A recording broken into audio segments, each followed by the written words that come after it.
UP Chief Minister Yogi Adityanath, along with Deputy Chief Minister Brajesh Pathak, other ministers and party leaders paid tribute to Pandit Deen Dayal Upadhyay on his death anniversary in Lucknow. The leaders gathered to honor his legacy, reflecting on his significant contributions to the nation and his unwavering commitment to the welfare of the people. The occasion was marked with reverence as they paid homage to his ideals and vision for India's development. CM Yogi Adityanath in his speech remarked, "Today is the death anniversary of Pandit Deen Dayal Upadhyay. The whole country is remembering him." Pandit Deen Dayal Upadhyay used to say that the progress of the country should not be measured by the person sitting in the highest position, but by the happiness on the face of the person at the lowest position.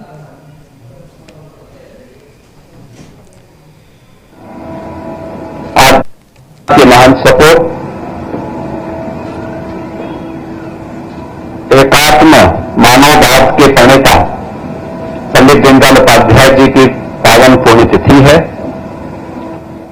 पूरा देश उनका स्मरण कर रहा है। जो विचार दर्शन देश की आजादी के उपरांत स्वतंत्र भारत को पंडित दीनदयाल उपाध्याय जी ने दिया, वह नए भारत की आधारशिला बनी है। पंडित दीनदयाल उपाध्याय जी का जो कहना था वह कि देश की प्रगति का मापक ऊंचे पायदान पर खड़े व्यक्ति से नहीं, बल्कि सबसे निचले पायदान पर जो व्यक्ति पड़ा है उसके चेहरे की खुशहाली से की जानी चाहिए।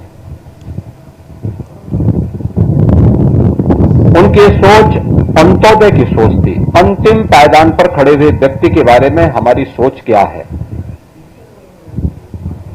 उस सोच को प्रदर्शित करने के लिए ही उन्होंने देश के स्वतंत्र भारत में एक नए जीवन दर्शन को, विचार प्रवाह को उन्होंने उस समय दिया था। और परिणाम क्या हुआ? भले ही उस समय की सरकारों ने उसकी उपेक्षा की हो, लेकिन आज आप देख रहे होंगे कि उस समय की सरकारें गरीबी हटाओ के बड़े बड़े नारे देती थी। आज भारत माता के महान सपूत एकात्म मानववाद के प्रणेता पंडित दीनदयाल